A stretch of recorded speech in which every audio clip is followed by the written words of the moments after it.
Hello, everyone, and welcome to the IGDN's 2025 Summer Series. That's the Indie Game Developer Network's Summer Series. This summer, we are talking about crowdfunding.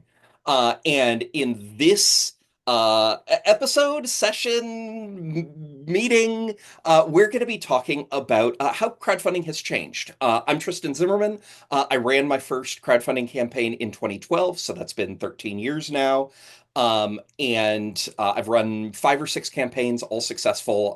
I'm probably best known for Shanty Hunters.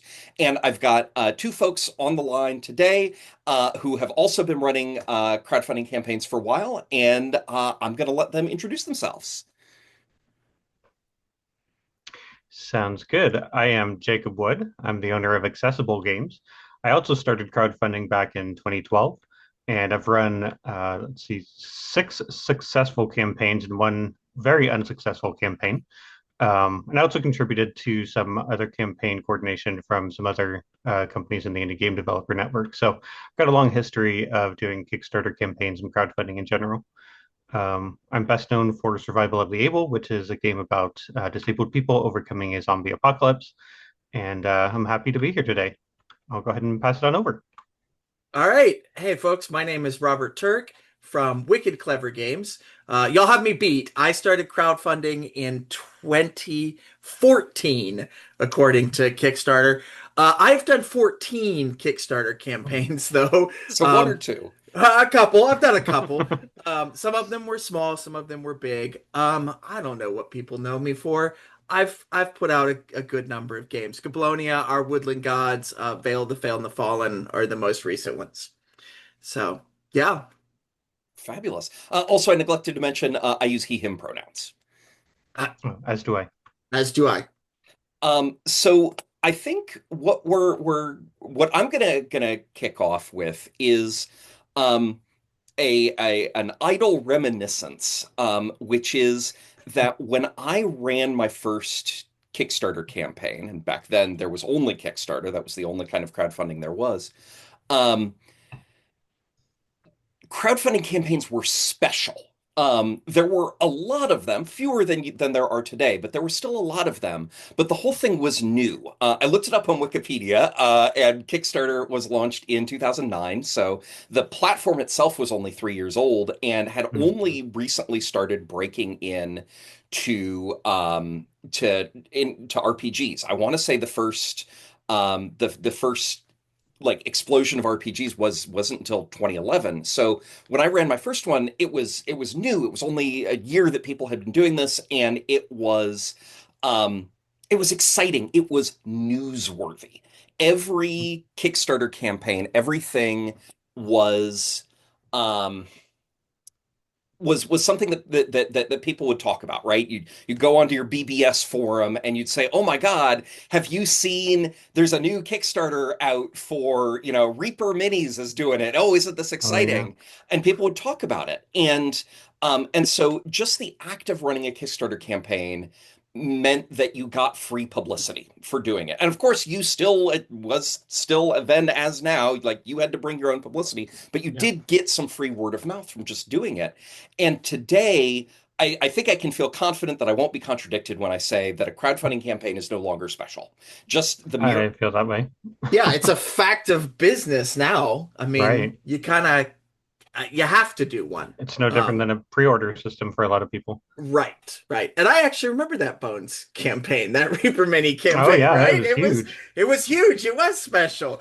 Um, so yeah, Yeah, I in think fact, I think I have minis from that campaign just right here Nice. on my desk, like still going through, still yeah. painting those ones.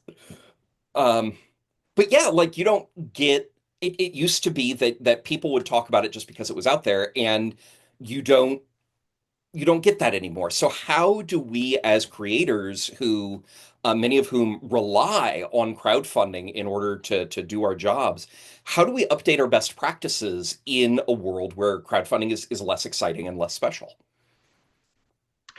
Well, that sounds like the thesis for today's conversation. Yeah. You start with the Um, hardest question out there. right.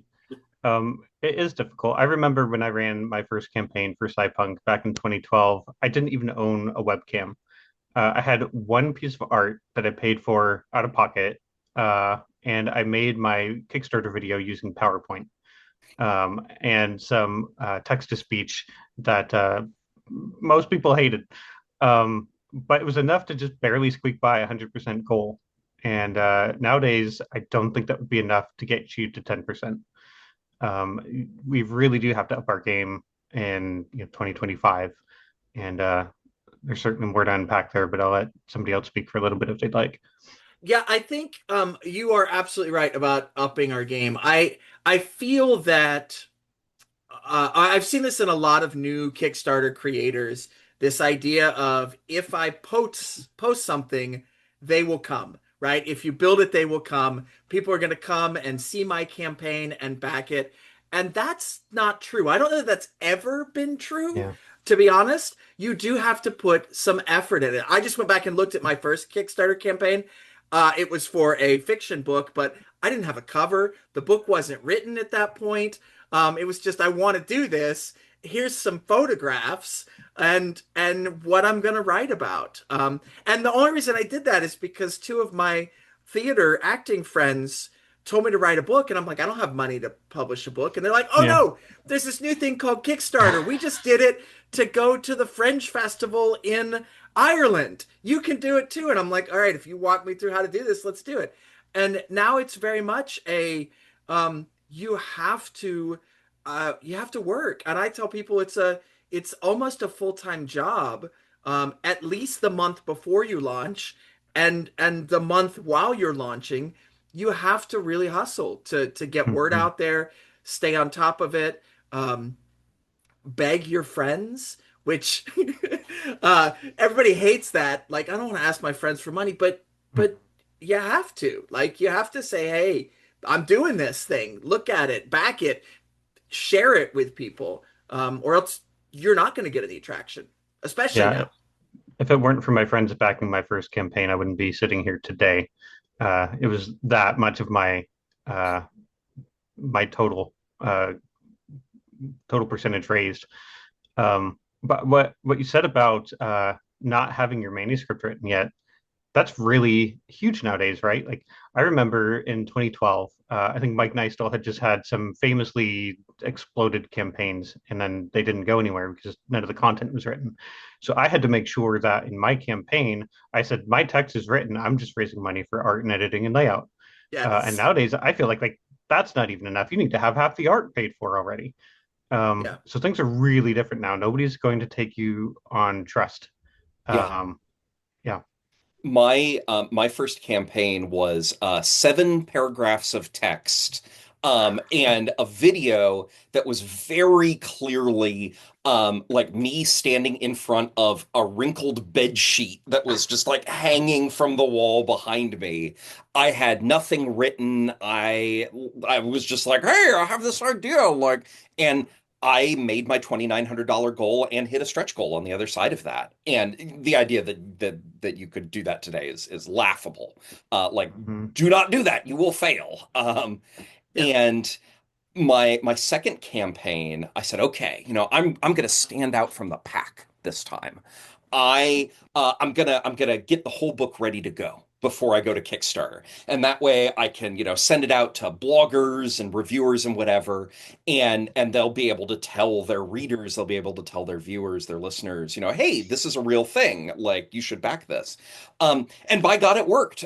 Somebody who was a very prominent blogger in the OSR sphere at the time actually took the time to crack it open and told his readers, like, hey, this is a halfway decent book. Also, this Tristan guy was incredibly respectful in how he approached me. Like, he deserves a back just for that. And yeah, I agree, Jacob. I feel like, what was at the time like, oh, this is how I'm going to stand out, is almost a requirement now. Not just that the manuscript is written. Thank God that was not the sort of product that required playtesting. But also, like, you have to have at least a big chunk of your art. Ideally, you've gone through layout. You have to be so much farther along than back in the day. And I think you also have to have a strategy. You have Mm. to you have to have a marketing strategy. You have to have put your game out there like you did to stand out from the pack. That's now expected. Like you've had to have sent it out to people. You need some videos, some actual plays or podcasts or things that people can watch and listen to. You need other folks, at least I need other folks, saying, "Hey, I played this and it was cool. I was part of the play testing for this." And that's where I get my most vocal supporters who are out there telling other people. It's because they played it and enjoyed it, whether that's at a convention or whether that's over Discord. So those kind of things, yeah. I mean, if your game, I hesitate to say needs to be done, but it's got to be very far along. It's Yeah. got to be a viable product that's approaching done, and you're just Yeah, waiting on the money to finish it. yeah. Which I feel like kind of undermines what was for me one of the original points of crowdfunding, Yes. which Absolutely. was, Yeah. kind of two, from where I was standing, two original points. Number one was um, you don't have to go and borrow money to do a print run. Right.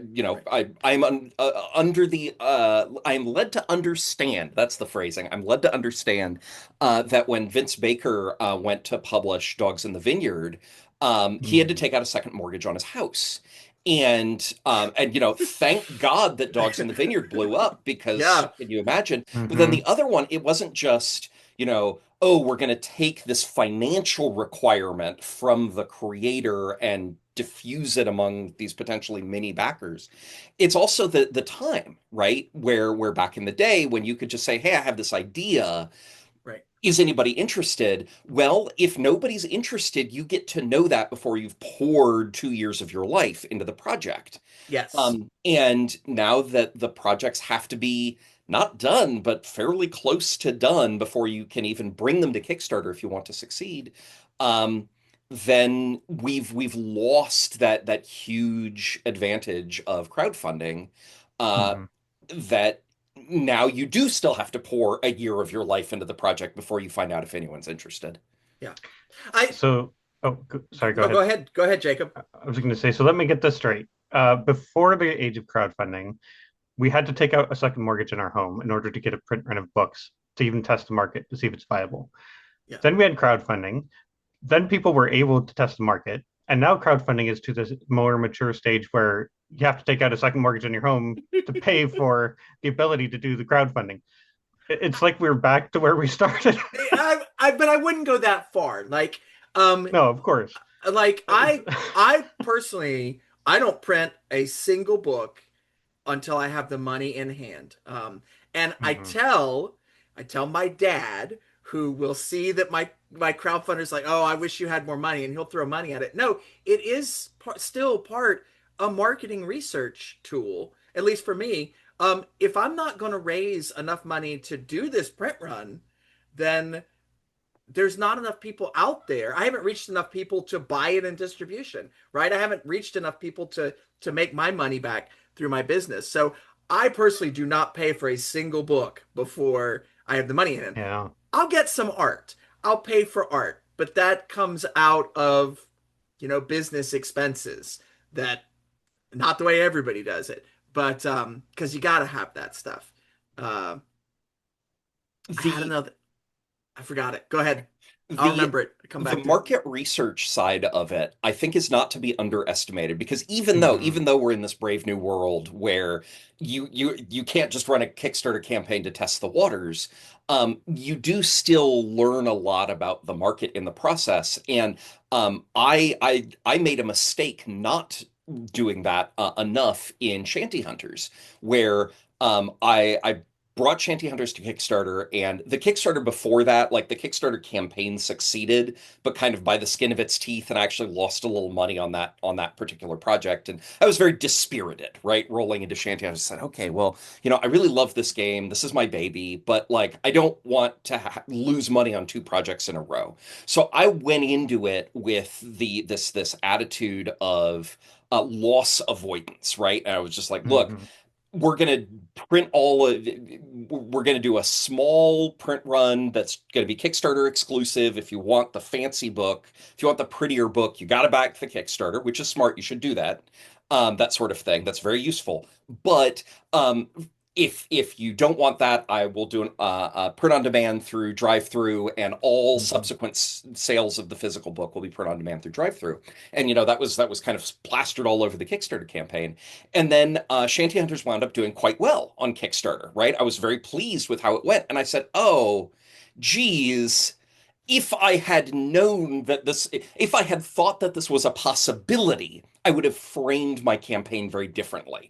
I would have framed it as like, oh, maybe I will do an offset. It's a possibility. I might do an offset print run, and then I could go into distribution. And if I had done it that way, I would have probably made noticeably more money off Shanty Hunters than I did, because I didn't allow for the Kickstarter campaign to tell me what the market actually wanted. I just went into it saying, oh, there will be some people who want this, but not very many. And then the market disproved me. It's like, oh, well, now I'm unable. In order to take advantage of that, I would have to go back on my promises to my Kickstarter Yeah. backers, and that's not going to happen. Yeah.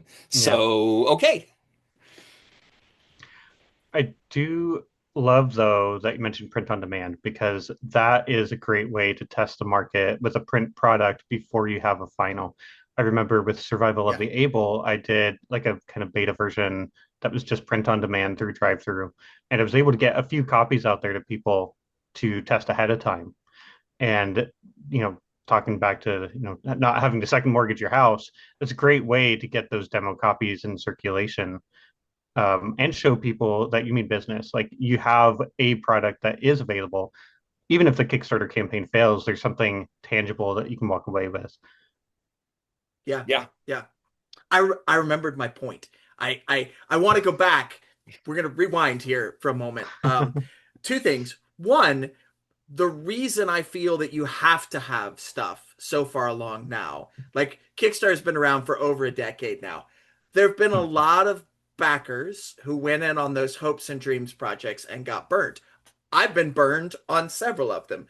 So it's Mm-hmm. not so much a matter of we used to have hopes and dreams, and of course we are going to deliver, and now we have to have a delivered product. People have learned that you got to show them something. You have to show them that this is going to exist, not that you're just going to take their money.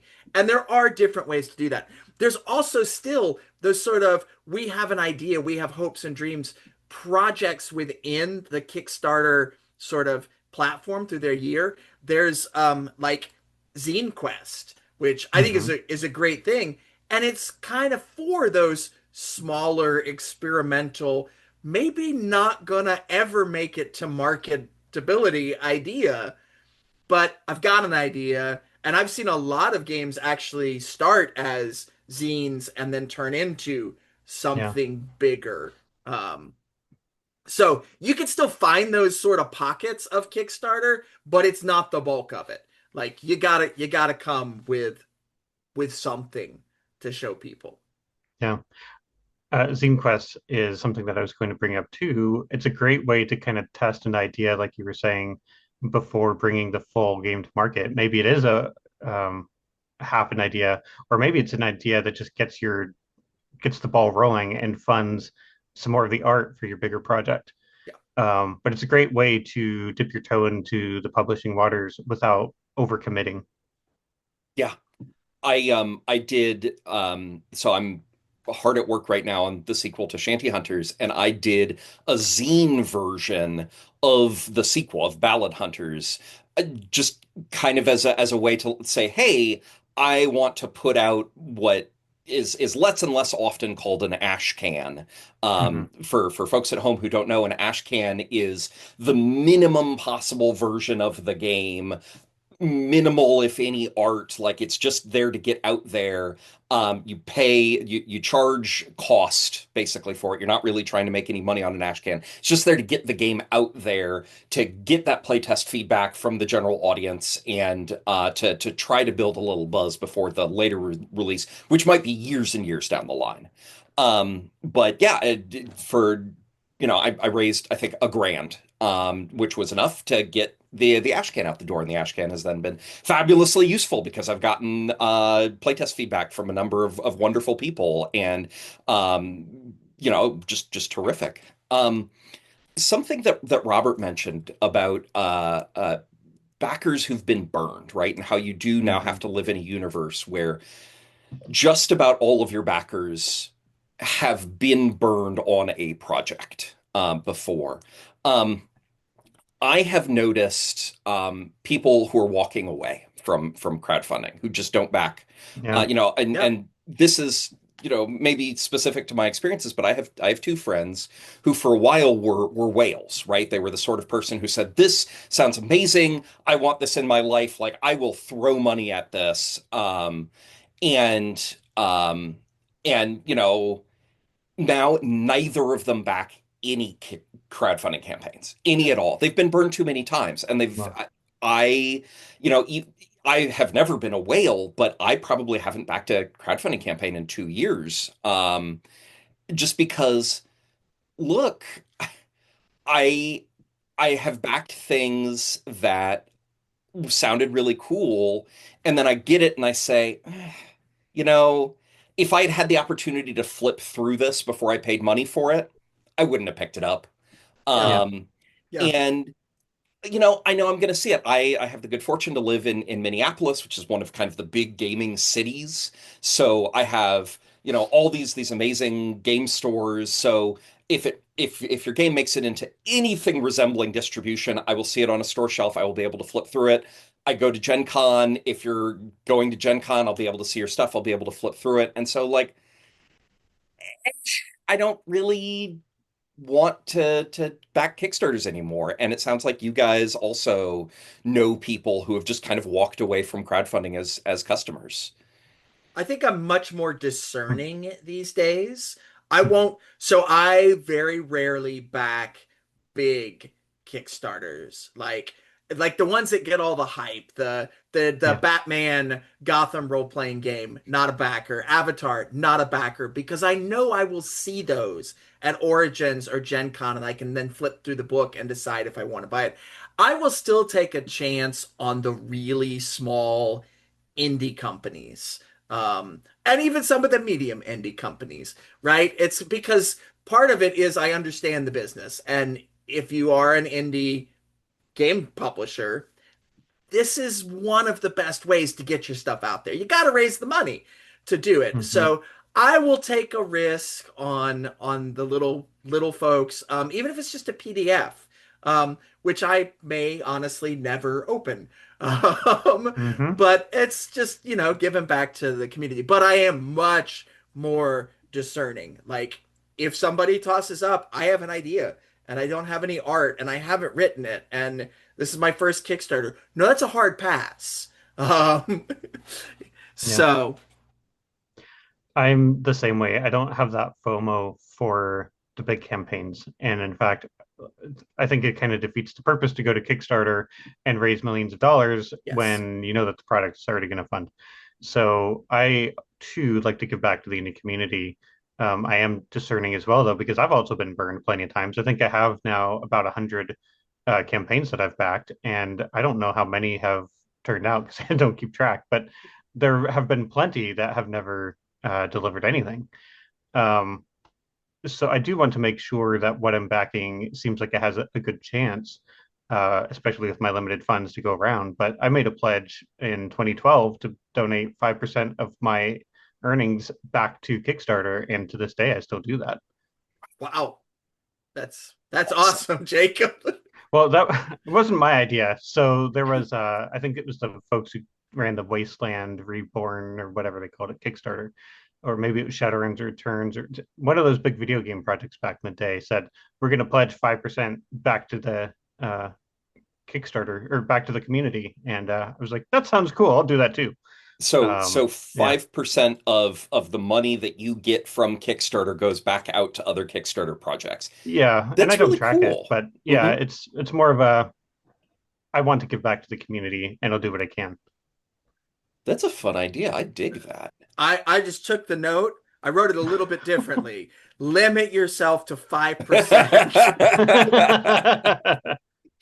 Um, There's a company that I am developing a business relationship with, an RPG publisher, that wasn't on Kickstarter for a long time. They're a little more legacy, and so they had those, those long established retail and convention roots, and they're increasingly doing crowdfunding, and my impression has been, like y'all said about the, hey, I know this is going to be out there, right? I know this is going to come into existence. Do I really need to back this Kickstarter? And my impression has been that these folks that this company is looking at people who buy primarily through crowdfunding, right? They don't Yeah. go to the store, they don't go to the conventions. This is how they get their stuff.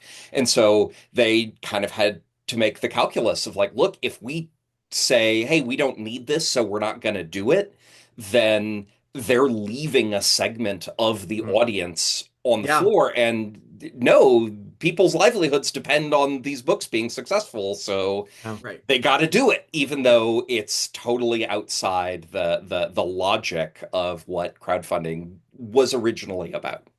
I think that's a great point. Um, there's something called super backers on mhm. Kickstarter.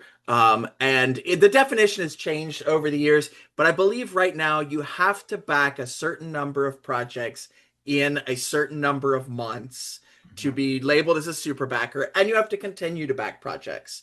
Um, and I think those are definitely a segment that sort of follow some very similar rules when it comes to the projects that they back and things like that. One of them, which actually works against indie gaming crowdfunding, that I think we should talk about, and where it's become now. It used to be at one point, and this was even the advice given by Kickstarter at one point. This was advice given by Mm. big gaming companies that if your project did not fund within the first 48 hours, something had gone wrong, Oh, right? yeah. Most indie game companies, though, most indie role playing games do not follow this Yeah. model, right? They don't. We'll get a boost at the beginning, we'll work our butts off to get a steady climb, a very slow, steady clog to the end, and we'll get another boost at the end because we've done our work in getting the word out and people have backed it.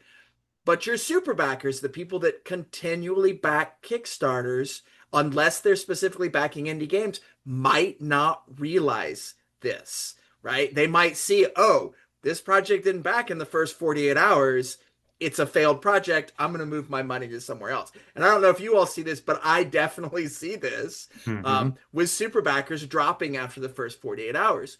Um, Most indie games follow a different trajectory. So I make sure to let people know in my first update in the FAQ, like, this is an indie game. I've delivered X number of Kickstarters. All right. I've delivered 12. I ran 14. Two of them we had to cancel before they were funded. We didn't burn anybody. We had to cancel them for one, our bank changed hands and I wasn't sure I was going to get the money. Um, and the other one we knew within a week that we weren't going to fund, that we had shot too Hmm. high for it. And I pulled the plug and retooled. But I have to let people know, like, we're not going to fund in the first 48 hours. That would be awesome. It's Yeah. never happened. This is the trajectory. And I guarantee you, if we get our money, you're going to get your book. Um, so those people are awesome. Those super backers are awesome. But you also kind of got to let your audience know. You have to set expectations Yeah. Yeah, for for sure. what your crowdfunding campaign is going to look like, because it's going to look different than a board game. Yeah.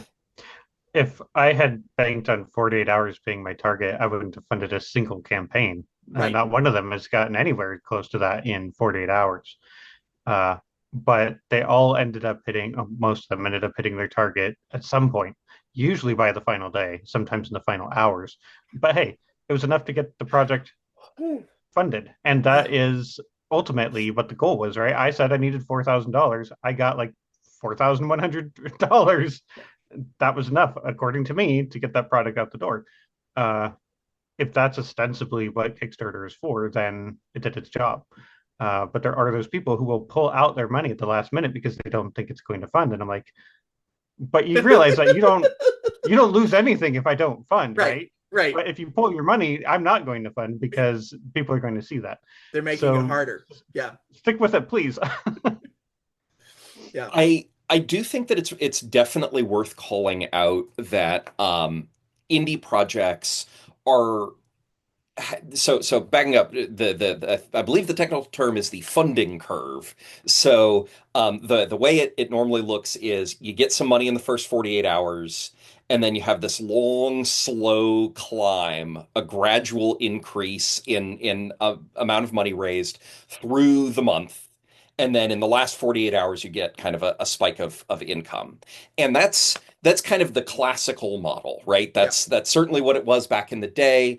That is the way it's supposed to be, or kind of the way Kickstarter talks about it. And indie projects are still much more in that classical curve of the funding curve. Yeah. I do think it's worth noting, though, that the bigger projects are increasingly not looking like that. So if the classical curve is kind of an S curve, increasingly the big projects are a hockey stick, right? In the first like 12 hours, giant amount of funding, and then basically nothing for the rest of the month. Yeah. And I think I just think it's worth commenting upon that, like, isn't that weird? But B, also, if you're watching this video, it is unlikely that that's going to be what your funding curve looks like. Yes. Mark Diaz Truman of Magpie is not watching this video. He does not need advice on how to run a Right. successful crowdfunding campaign. Um, Yeah. though, of course, I would be very interested in what he would have to say about the way crowdfunding has changed. Yeah. Um, I would like to talk about stretch goals. Yeah. So back in the day, stretch goals were this huge thing.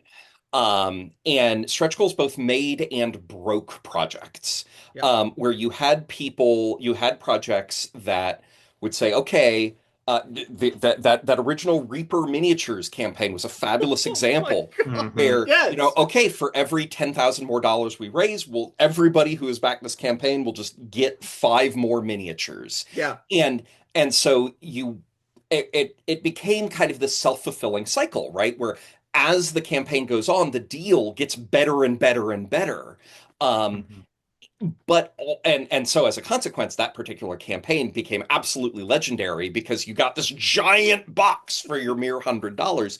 And for what Reaper was doing, that made a lot of sense because what they were funding was not, oh, can we get the sculpts for these minis, which then has a cost for each new mini. What they were funding was they wanted to buy some big new machines. Yeah. And so once you have those machines, printing more minis is basically free. So actually, this was a terrific model for Reaper. But then you have other campaigns, kind of historic and famous campaigns, that did the same thing where it's like, okay, as we're getting more money, we're going to promise more free things to the backers, and then you get to the end of the campaign, and you look at all the things that you have promised your backers, and you say, oh my God, I can't actually deliver all this. Yeah. And I am not interested in naming names because this is too small an industry to ever be anything but kind to all people. Also, being kind to people is just like good practice anyway. Mhm. Yeah. But there have definitely um, been campaigns that had that same deal where it becomes so good a deal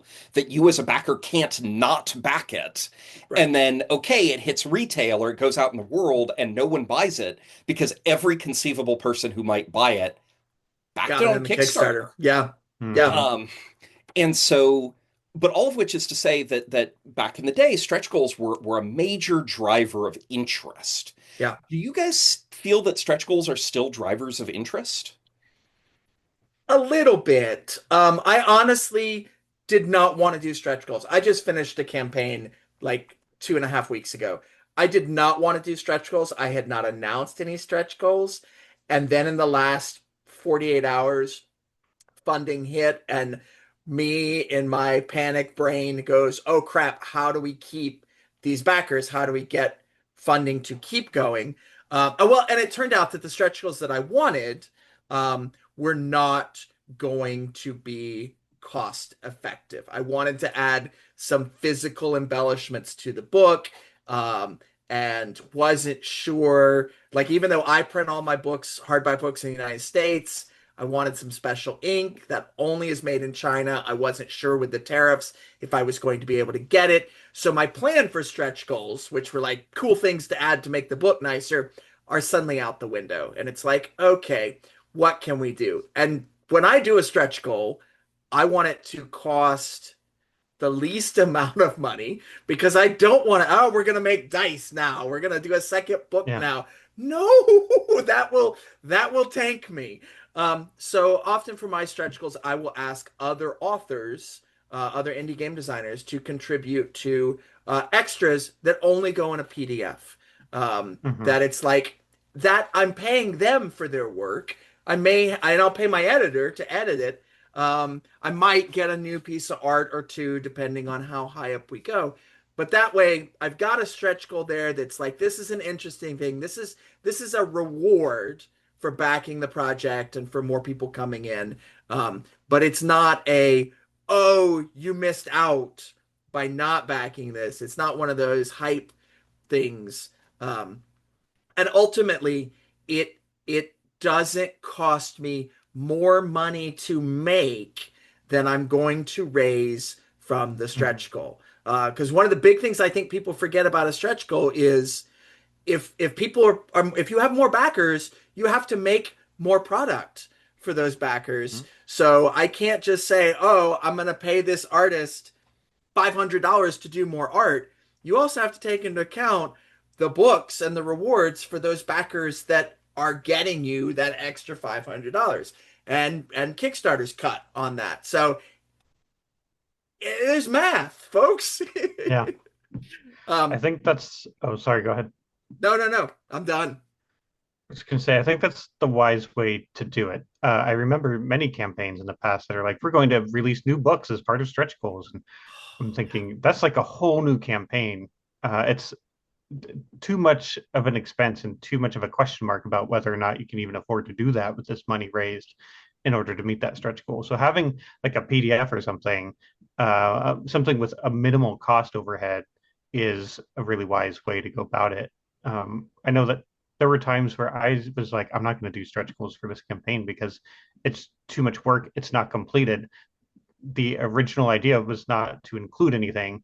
And I just laid it out to my backers like, I'm not making any profit on this campaign. If it funds, it's the minimum amount that I need to get this funded. So the stretch goal is like, you tip the creator some money for his work. Right. I'm paying editors and artists and print designers to do all of their work, and I'm not bringing in anything extra. So sometimes backers will be open to that, and they're like, "Yeah, you deserve a raise," and others are like, "Well, I want something more for my money." And I have to decide: are those the types of people that I want to target, or do I want to target the people who are fine with me getting paid for my work?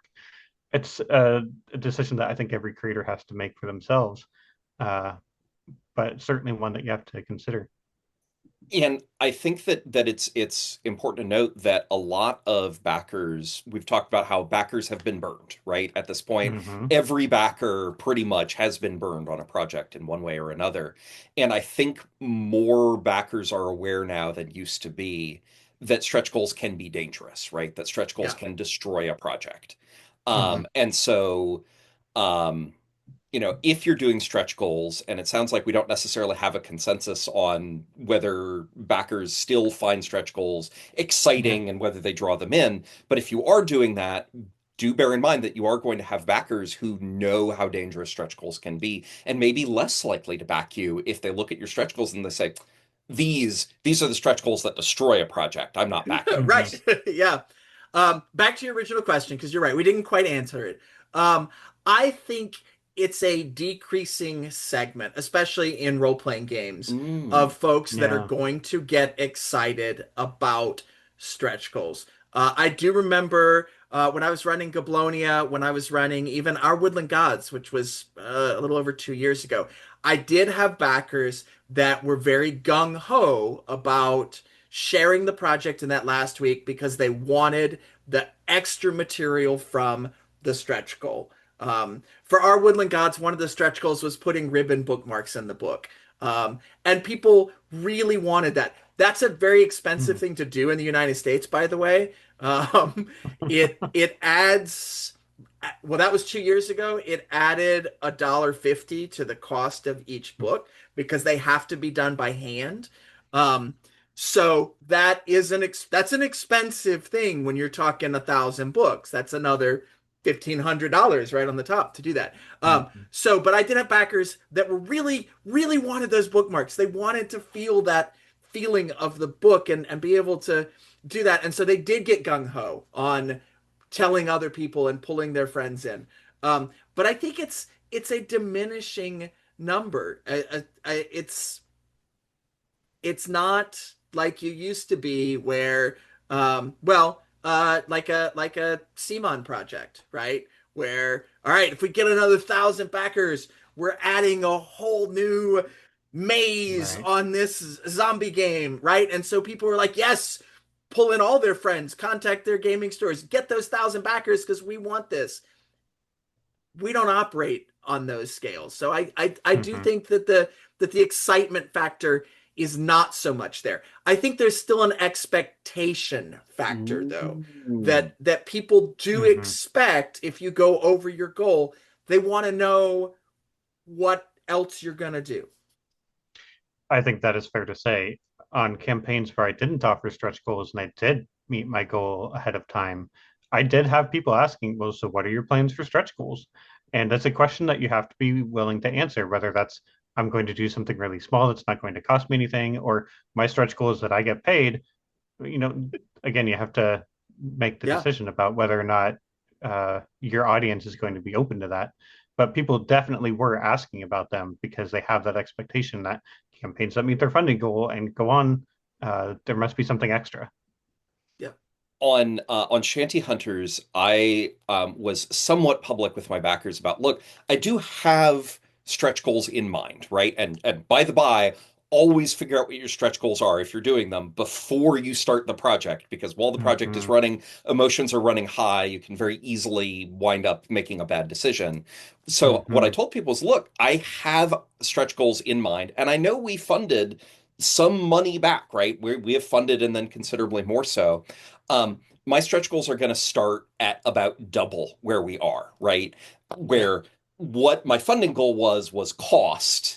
And then I am willing to start doing extra things once I have been paid effectively X hourly wage for my years of work on this project. Yeah. And, I'll just be honest with you guys, my backers, like, it doesn't look like we're going to hit that hourly wage, right? It just looks unlikely. If we do, I will let you know, but I'm not going to, while we're sitting here at $10,000, I'm not going to tell you what the $50,000 stretch goal is or whatever, because, like, we all know that's not going Mm-hmm. to Right. Right. Right. happen. One What thing. else is on our list? Yeah, yeah. So we got a couple more things on the list, but boy, I'm really enjoying this conversation. Yeah. Um, One thing that's just profoundly different about crowdfunding now than back in the day, is that there are now multiple crowdfunding services, right? Yeah. Mm-hmm. We Yeah. keep saying Kickstarter because it's become a generic word like Kleenex. Yeah. Yes. Yeah. But there's a lot more out there than just Kickstarter. And in some cases, there are reasons to switch.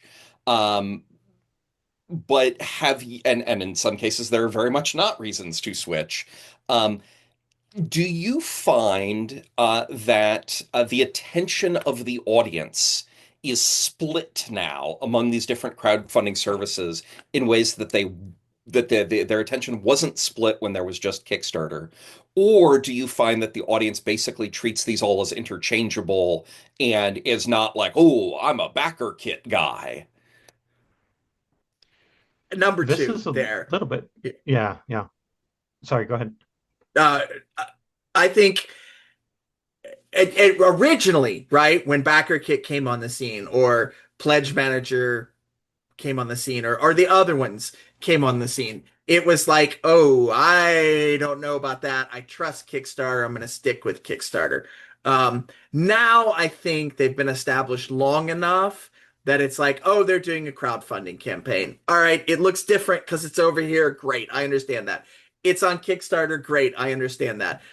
It's on their own website. Okay, good for them.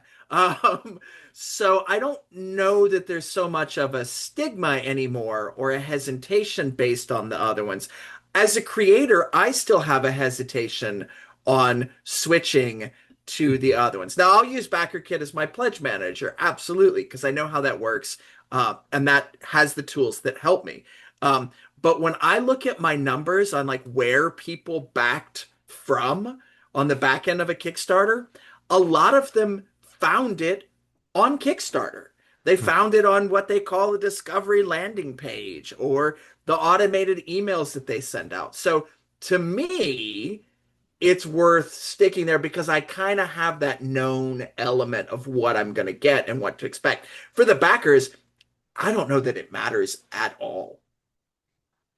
Yeah, so I think you're right.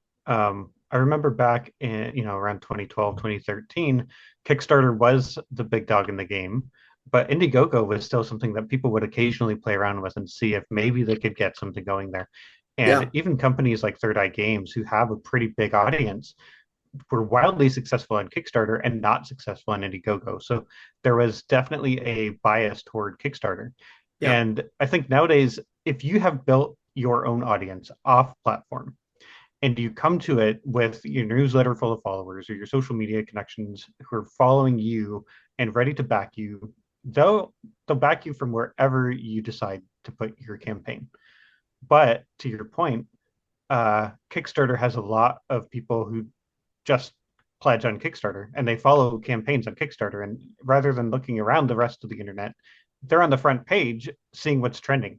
And Right. there is still this like sizable number of people who get to you through that Kickstarter discovery. And it's hard to ignore that built-in audience. Yeah. A, uh, a uh, my recommendation would be for anybody who is figuring out whether they're going to do where they're going to run their very first crowdfunding campaign is to be very careful and intentional with which of these services you go with, because once Mhm. you've launched your first campaign on one of these services, and let's say you're successful, right? You meet your funding goals. That means that you've had a bunch of a non-trivial number of people sign up to give you their money.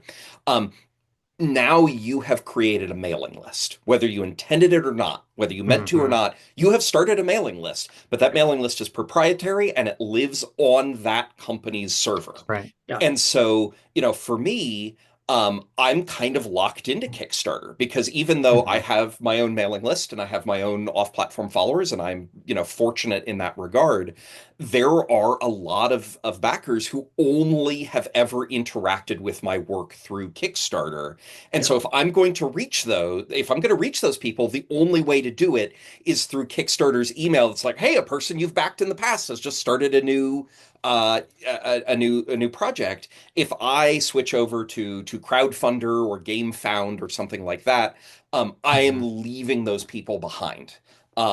So, you know, just be intentional. Realize that you may that in making this decision, you are making a decision that is going to follow you. This isn't just a one and done. That's a And really to great add point. some, yeah, to add some hard numbers to that, because I did use a service called BackerKit Launch, which was where I put my own email list in there. They took my mailing list from previous like BackerKit pledge managers and even my previous Kickstarter projects, right? They imported all of these backers into it.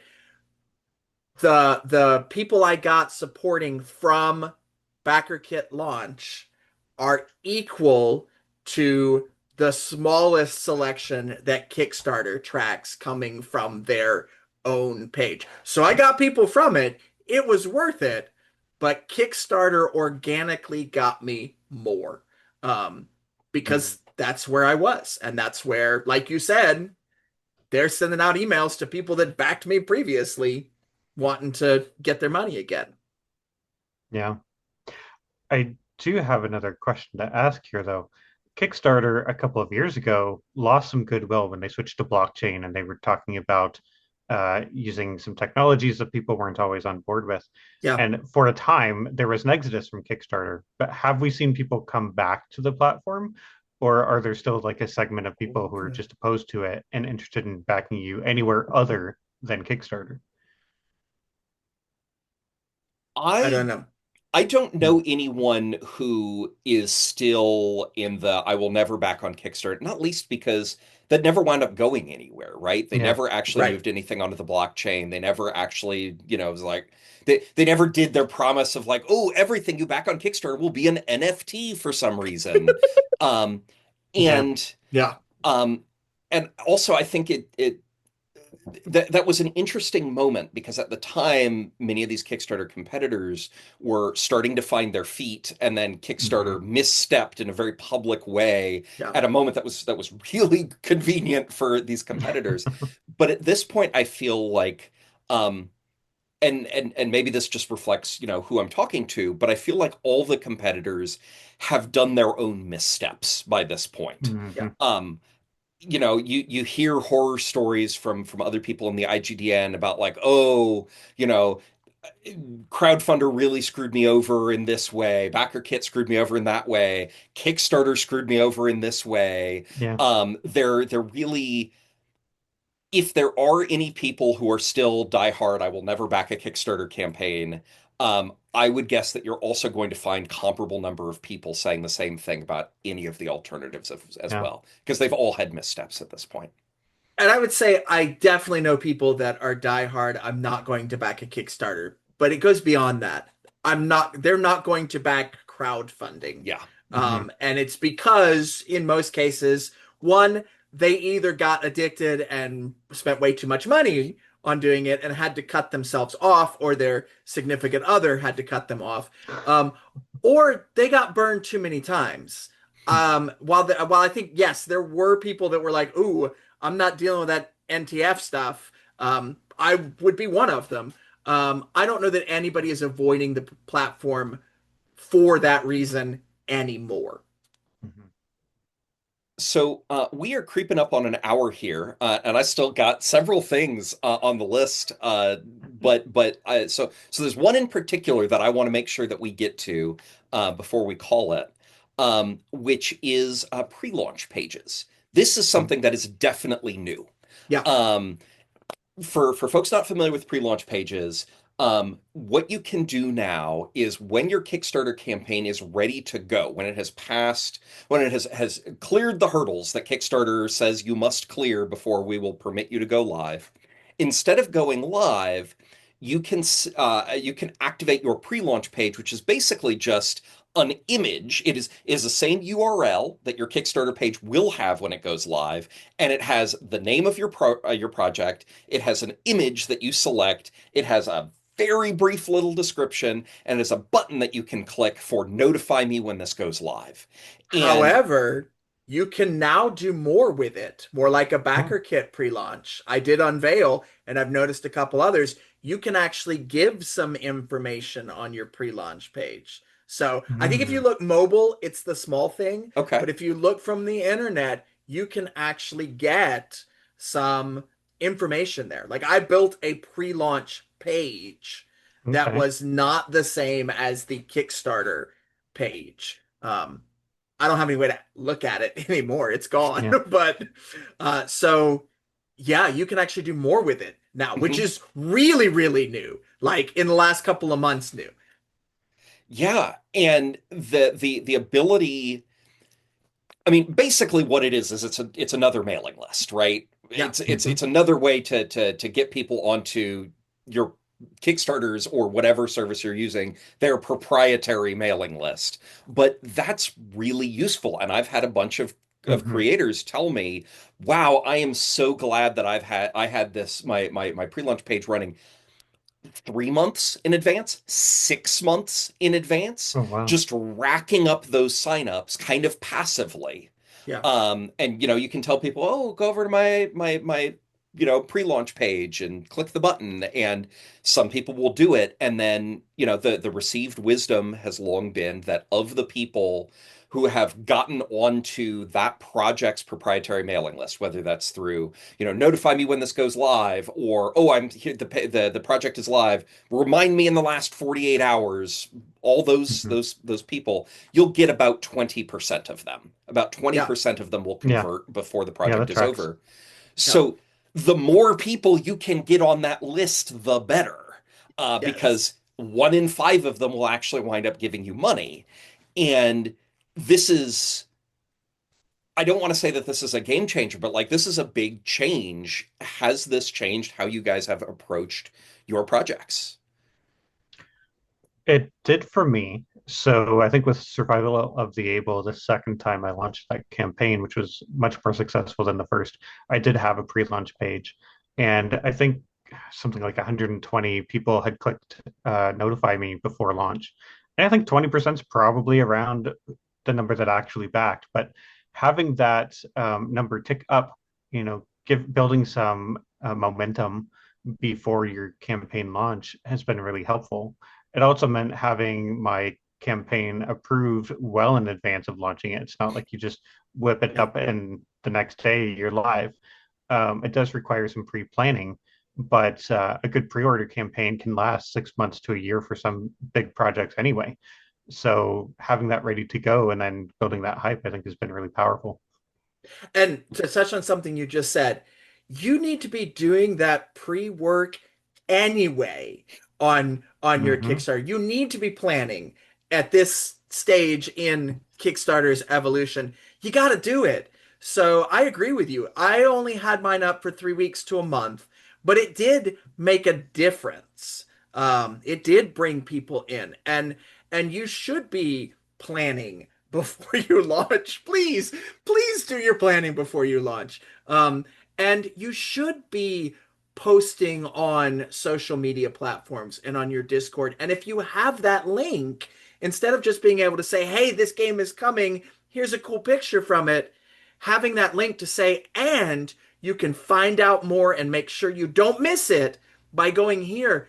That is huge. That will get people. And I'm not a marketing person. So I am not good at marketing. I didn't Yeah. go to school for it. I've tried, but I'm pretty sure that giving people a call to action, letting them actually do something in the moment your message hits them is better than just hitting them with your message. Hmm. Hmm. Yeah. Absolutely. It's also helpful, I think, to have that URL ahead of time. Yeah. You can have that one URL that you can post anywhere, and Yeah. after the campaign goes live, it's the same one. It's so powerful.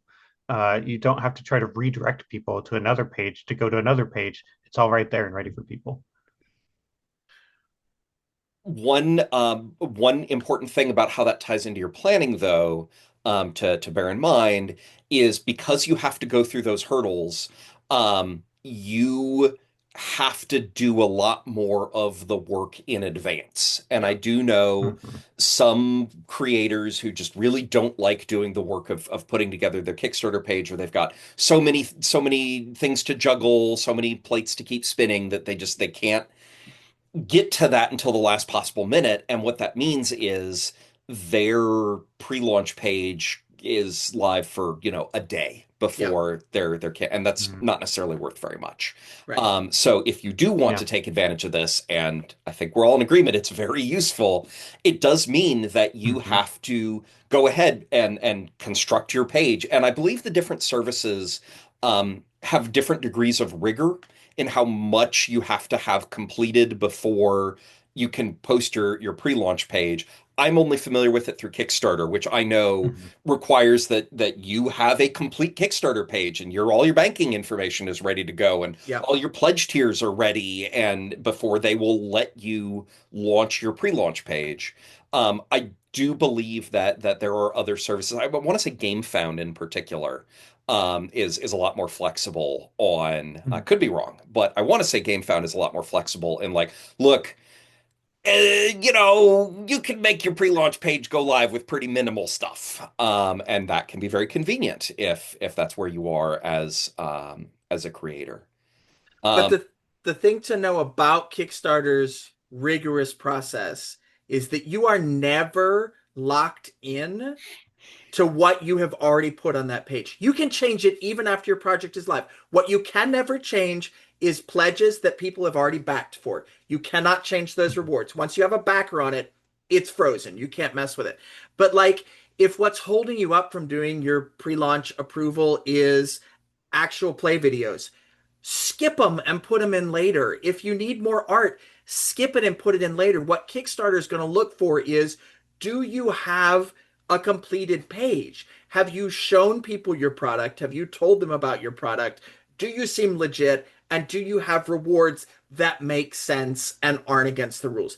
If you can do that, get it going and get your pre-launch page. And then worry about finessing and making That's everything right. look pretty and getting those extras in there that you know you ultimately want and need, but you don't have to have those for the pre-launch page. Yeah, I was going to make a similar point, but you made it perfectly there. That's awesome. and I will also note that, at least on Kickstarter, the degree of scrutiny that your page receives is highly variable and seems to depend largely on how backlogged the folks who do the reviewing are. Yeah. Um, you can definitely get times where it's just like, I'm not sure about this. The reviewer, I spent an hour on your page, and I'm not sure about this. And then I have definitely had it where they say, "Oh, we will get to it within 3 business days or whatever," and it hits exactly that last minute of the third business day, and And it's done. it's done. It is very clearly like Hmm. no human being ever actually verified that all this was ready to go. Just hit the timer, and so it's approved. Yep. Something else I've noticed with that, and this is anecdotal, all right, is the more Kickstarter projects you've done without issue, meaning you don't have backers that have complained, you've delivered your rewards, right? You didn't just run a Kickstarter last month and have those rewards sitting out and now you're doing a new one. The more you have a history established as a creator that doesn't cause Kickstarter any problems, the more willing they are to sort of sometimes rubber stamp stuff, but Hmm. also work with you when there are problems. So I've had projects that, yeah, like you said, a reviewer looked at it and said, "Robert, you don't have a video. I don't know how I feel about this." And then I've had projects that I hit the button like approve my project, and 15 seconds later it was approved, right? So put the video in even if you're going to take it out later like I do, because it just gets you there quicker. Yeah, Kickstarter absolutely will uh, begin to trust you more as you do more campaigns that are successful. I know they also have a policy about like, I think if you've run 4 campaigns or something, then you can have up to 3 unfulfilled campaigns at a time. But after that, they will block you from having any more campaigns active until you've started fulfilling rewards. So there is a point where they say, this person has shown that they can do what they say they're going to do and deliver on it. So we'll just, rubber stamp, like you said. So there's something, I think Zine Quest is another way to show that you can run a successful campaign without putting too much effort out. And I don't want to say like it's no effort, but without promising the world, I guess, Yeah. right? Um, and to build that rapport with Kickstarter on kind of a smaller project before you go live with like your dream project. And not just with Kickstarter, but with your potential backers for a That's bigger also true. project. Yeah. Like do a small project. If you've got a small project in mind, do it. Don't shoot for 10,000, 15,000, 20,000. Shoot for a couple thousand or a couple Hmm. hundred even if you can make a game on that. And get it out there to show, yes, I can deliver, and yes, I made something, and yes, I've got backers. And then you've got those people for the Yeah. next time when you do a big thing. And you Also, get your feet wet with the publishing process. Yeah. Sorry, go ahead. I was going to say the same thing. It's an educational opportunity. Mhm. Well, So there's we go for it, I was like, Robert. we're already over by 7 minutes. Let's go a little bit further because one thing that has been mentioned a couple of times and we didn't really delve into it, but it's on your list is the role of podcasts and actual plays in Yeah. promoting your crowdfunder. And I know that there are companies out there that you can pay a lot of money to do big splashy ones. Back when we started, this was not a thing. Like, this wasn't really a thing. There weren't other industries that had built up around crowdfunding support to like market Hmm. it, and it was a weird new, like, people didn't know what to do with it. Now there's whole industries out there that are about, we're going to help you make your video, and we're going to help you get 10,000 backers in the first 3 hours. Most of those are scams, by the way. Yep. Not all of them, but most of them. Yeah. So Yep. be very careful. Um, but I think there, I personally hate the Kickstarter videos, right? Because there's this big play button in the middle of my art that I want people to see on my page. Mm. So I hate them. I don't like doing them, and I don't watch them. And from the numbers, most people don't watch them. Most people don't finish that video, right? But there's still value in doing them. I really like actual play videos or podcasts, not the real slick ones that you've paid hundreds of dollars for. It doesn't feel like a return on the investment at our level Hmm. at indie gaming. Maybe for somebody, yes. But where people are actually enthusiastic about playing your game and trying it out and want to support you, those are I mean, I have notes above my desk, and one of them specifically says, where is it? Because I put notes after every Kickstarter. Bullet point, actual play video. Do it for every game, right? I got a note up there to remind me, because it lets people see, oh, this game does exist. This game does actually work. People can play it. But more importantly, people are having fun playing it, right? And if you can show that, it doesn't have to be high concept, it doesn't have to be glossy and slick and lots of special effects. It's just got to be watchable and listenable. I think that is a very important thing. And I think that gets you a lot of um, a sense of stability. And people like watching other people play the game. I have had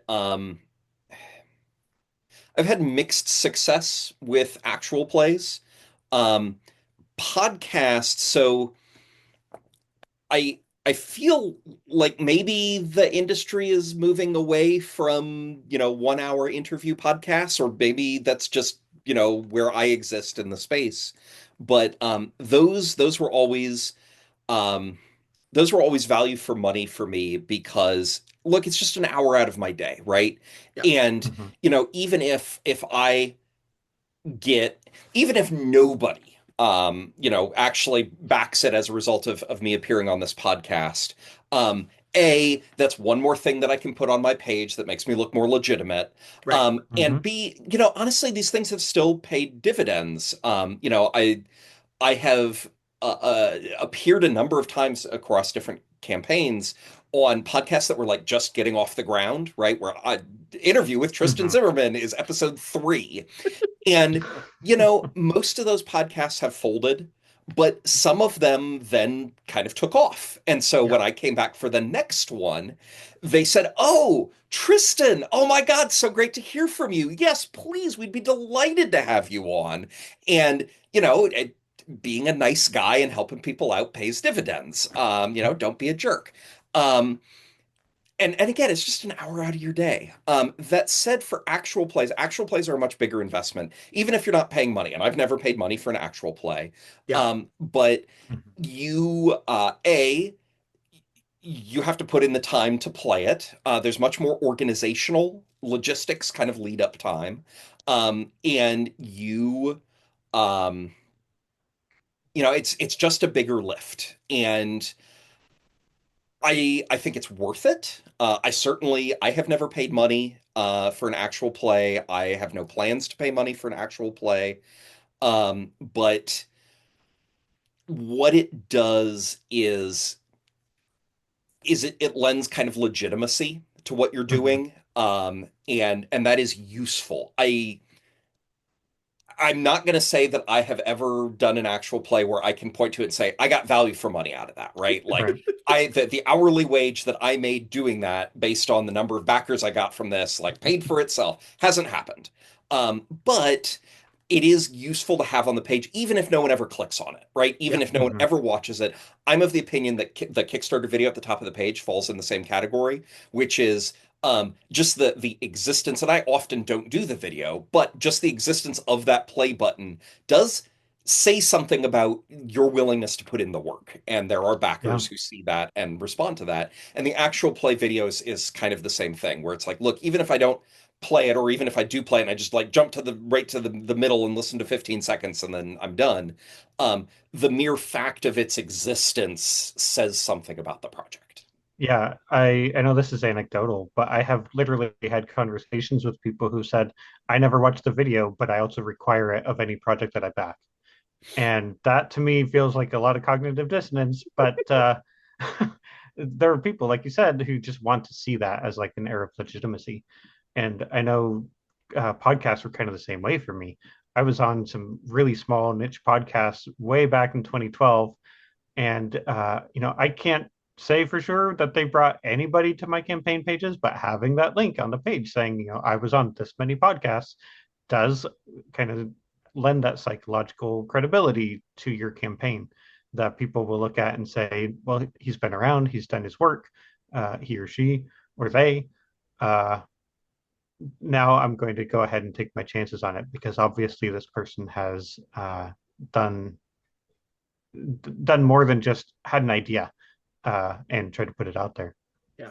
There's an explanatory model in some parts of biology where, hey, why does the peacock have this enormous ostentatious tail that just makes it hard to exist in the world? There's so many critters like that, right? Where it's okay, but why? You're making your life so much more difficult, and this doesn't actually help you find food. It doesn't help in any concrete way. But what it is doing is it is demonstrating, yeah, but I can get through life with one hand tied behind my back.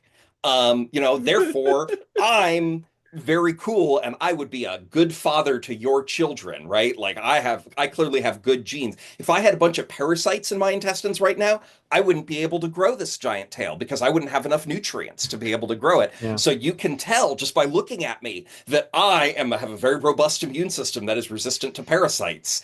And so I kind of see it in the same way, right? Like, Yeah. yeah, Yeah. I'm not going to listen to your stupid podcast. I'm not going to listen to your actual play, but I require it Well, because it demonstrates that you don't have a bunch of parasites. right. And so I think that's what's changed is 10, 12 years ago, we wouldn't have noticed if somebody didn't have one. But now you Hmm. will.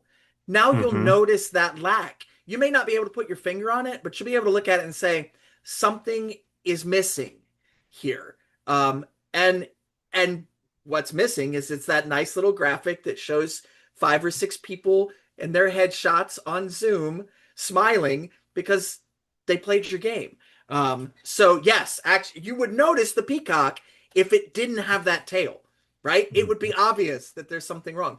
And I think that's the like you said, that's the point of the video up at the top. That's those actual play images and videos and links. People kind of notice that, oh, they didn't do this part. Why? Fabulous. Yeah. Does anybody else have anything they want to talk about before we sign off? All right. Well, Yeah. thank you guys so much for talking with me about this. This was a really fun conversation. Yeah. Um, Hmm. you, the listener at home, I hope you got something out of it. We should probably say our social media stuff. That is a thing that good professionals would do. Hi, I'm Tristan Zimmerman. You can find me on BlueSky at MoltenSulfur. And you can find my website, the MoltenSulfur blog, at moltensulfur.com. And I am Jacob Wood. You can find me at Accessible Games just about anywhere. My website is www.accessiblegames.biz. Haven't been on social media as much lately, but if you wanted to find me, I'm pretty easy to find through my website. And I'm Robert Turk. The easiest way to find me is my website, wicked-clever.com.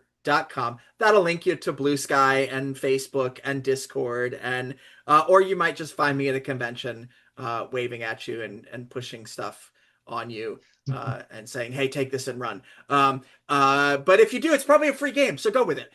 Yeah, but that's it. That's me. All right. Well, thank you all again. And, folks at home, have a great day. Bye. Bye.